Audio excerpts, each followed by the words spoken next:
सच में लगा रहता है। क्या संकेत है इस बात के? सियासी हलचल पर अश्विनी चौबे का ये बयान जो बहुत कुछ बताता है, संकेत देता है। वो कहते हैं कि सियासत में आना जाना लगा रहता है, क्योंकि चर्चाएं चल रही हैं कि क्या नीतीश फिर से पाला बदलने वाले हैं, क्या फिर से वो एनडीए का दामन थामने वाले हैं चुनाव से पहले। और इस पर अश्विनी चौबे कहते हैं कि ये तो लगा रहता है।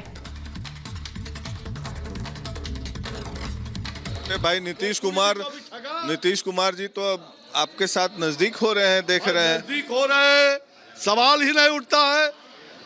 ऐसे लोग जो पलटू कुमार है, उनका दरवाजा बंद है। दरवाजा बंद है, लेकिन 17 में भी दरवाजा खुल गया, खिड़की खुल गया। दरवाजा खुल गया, दरवाजा खुलते रहता है। आने जाने वाले दरवाजा पर आते हैं, उनके लिए दरवाजा सदा सर्वदा बंद है। पक्की बात है, पक्की बात है, पक्की बात है, पक्की बात। फिर दरवाजा खुला तो हम आपसे बात करेंगे। हमसे बात करिएगा। ऐसे लोग जो देश को ठगा है, जिसने अपनों को ठगा है, जिसने सगों को ठगा है, वो किसी का नहीं हो सकता। और बिहार में जिस तरीके की हलचल देखी जा रही है, वरिष्ठ सहयोगी प्रकाश जी हमारे साथ जुड़ चुके हैं। प्रकाश जी, हलचल तमाम देखी जा रही है। अब ऐसे में जिस तरीके से दावा किया जा रहा है कि बिहार में यकीनन कोई बड़ा सियासी खेला हो सकता है, क्या वाकई में एक बड़ा खेला होगा? मोदी जैसा देखिए, मैं अभी बीजेपी के कार्यक्रम में हूं यहाँ पर, और बीजेपी के तमाम बड़े नेता हैं और ट्रक को एक पोडियम बना दिया गया है रोड ब्लॉक करके। इनका आरोप है कि इन्हें जगह जो अलॉट करना था मिलर स्कूल का ग्राउंड, वो नहीं किया गया। यहाँ पर कर्पूरी ठाकुर का जन्म शताब्दी समारोह मनाया जा रहा है भारतीय जनता पार्टी के द्वारा। आज कई प्रोग्राम लाइंड अप है। जेडीयू का भी एक पब्लिक गैदरिंग है, जिसमें बिहार के मुख्यमंत्री नीतीश कुमार शामिल होने वाले हैं। लालू यादव और तेजस्वी यादव भी श्री कृष्ण मेमोरियल हॉल में शामिल होने वाले हैं। तो चुनाव के ठीक पहले कर्पूरी ठाकुर को भारत रत्न दिया जाना यह अनायास ही नहीं है। मैं बार बार कह रहा हूं कि अनायास ही नहीं है, चुनावी रणनीति के तहत है। बीजेपी भी इसका फायदा उठाना चाहती है, क्योंकि जिस तरीके से ओबीसी नैरेटिव सेट किया गया था 5 राज्यों के चुनाव के दरमियान, उसी तरीके से ईबीसी और ओबीसी को रिझाने के लिए कर्पूरी ठाकुर को भारत रत्न दिया गया है।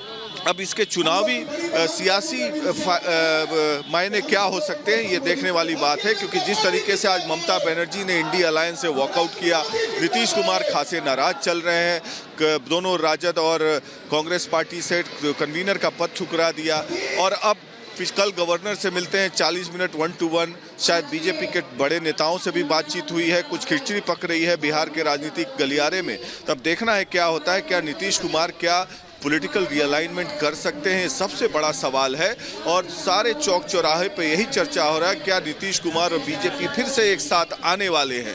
तो इस पर हमारी नज़र बनी रहेगी और तमाम राजनीतिक घटनाक्रम हम दिखाते रहेंगे। लेकिन बहरहाल अभी राजनीतिक सस्पेंस यहाँ पर बना हुआ है कि क्या होगा, लेकिन जो भी होना है जल्दी ही होगा। क्योंकि सीट शेयरिंग का जो फॉर्मूला है महागठबंधन में, वो अभी तक उलझा हुआ है, सुलझता हुआ दिख नहीं रहा है। जेडीयू बार बार आरोप लगाती है कि सीट शेयरिंग में देरी हो रही है। तो अब देखना है आगे क्या होगा। बैक टू यू जी। प्रकाश जी, जिस तरह से आपने कहा कि चर्चाएं तो कई दिनों से चल रही हैं, इंडिया गठबंधन में बात नहीं बन रही है, लेकिन नीतीश कुमार पाला बदलेंगे तो क्या बीजेपी से भी कोई बात चल रही है या बन नहीं पा रही है?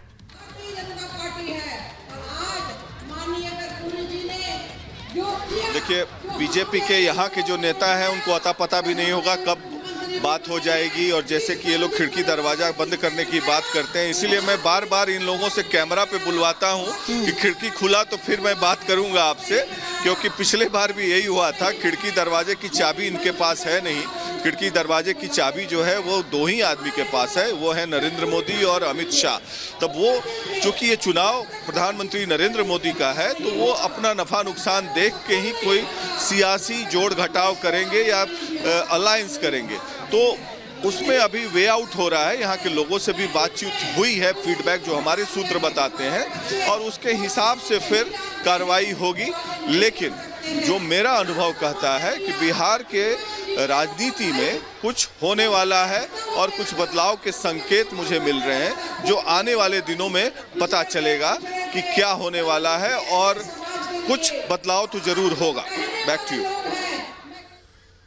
बिल्कुल, तो प्रकाश सिंह हमारे वरिष्ठ सहयोगी इस वक्त वो तमाम जो घटनाक्रम इस वक्त चल रहा है बिहार की राजनीति में, जिस तरह की सियासी उठापटक चल रही है उसको लेकर वो तमाम जानकारियां दे रहे हैं। लेकिन साथ ही साथ प्रकाश जी, वो इसलिए भी क्योंकि बीजेपी हलकों से भी अब इस तरह के जो बयानात हैं वो सामने आने लगे हैं, जिससे ये पता चल रहा है कि खिचड़ी तो पक रही है, लेकिन खाने का मौका किस तरफ मिलेगा, ये भी एक बड़ा सवाल यहाँ पर है। लगातार तस्वीरें भी हम यहाँ पर दिखा रहे हैं, लेकिन जिस तरह से फूट की भी खबर यहाँ पर मिल रही है, और ये सबसे बड़ी तस्वीर जो सामने निकल कर आती है सुजाता, कि डिप्टी सीएम दोनों वहां पर बैठे रहते हैं उस कार्यक्रम में। 11 मिनट का ये पूरा अगर टाइमलाइन हम देखें तो ये चुप्पी रहती है, ये चुप्पी बहुत कुछ कहती है, और ये खिंचाव तो बहुत पहले से ही देखा जा रहा है।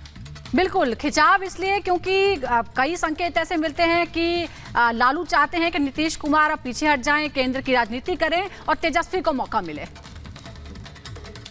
तो आपको बताएं कि नीतीश पर, सरकार पर खतरा क्यों है। सूत्र ये बताते हैं, बड़ी खबर ये है कि जेडीयू विधायक बगावत कर सकते हैं। अभी वर्तमान स्थिति अगर हम बताएं तो 45 विधायक जो हैं वो जेडीयू के पास है, लेकिन इसमें से 24 ऐसे हैं जो फूट सकते हैं, टूट सकते हैं। सीपीआई-एमएल के विधायक भी बगावत कर सकते हैं। इन सब की मिलीजुली सरकार है यहाँ पर, और इन सब में बगावत हो सकती है। 12 में से 9 विधायक पाला बदल सकते हैं। कांग्रेस भी इंटैक्ट नहीं रहने वाली है। इस सूत्र बताते हैं कि सभी मिलकर किस खेमे में जा सकते हैं, हालांकि यह अभी स्पष्ट नहीं है। कांग्रेस विधायक भी बगावत कर सकते हैं, यानी सरकार पर संकट मंडरा रहा है। सरकार को संकट से कैसे उबारेंगे, ये बहुत बड़ी चुनौती होगी।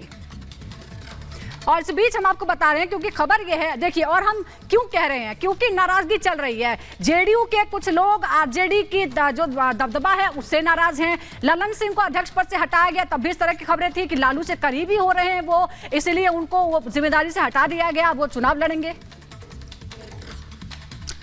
और अब इधर बात करते हैं एनसीपी चीफ शरद पवार के भतीजे रोहित पवार की, जिनके जो ईडी के समक्ष पेश हुए, और जिस वक्त वो ईडी के समक्ष पेश हुए उस वक्त उनके साथ सुप्रिया सुले भी थी। लेकिन किस तरह से पार्टी दफ्तर को और वहां पर घेर कर वो नारेबाजी हुई, आपको दिखाते हैं इस रिपोर्ट के जरिए। एनसीपी चीफ शरद पवार के भतीजे रोहित पवार आज ईडी के सामने पेश हुए। इस दौरान उनके साथ एनसीपी शरद गुट की नेता सुप्रिया सुले भी मौजूद रही। वहीं दूसरी तरफ रोहित पवार और सुप्रिया सुले के ईडी दफ्तर पहुंचने से पहले पार्टी के कार्यकर्ताओं ने ऑफिस का घेराव किया। यही नहीं, एनसीपी शरद गुट के कार्यकर्ताओं ने जमकर नारेबाजी भी की।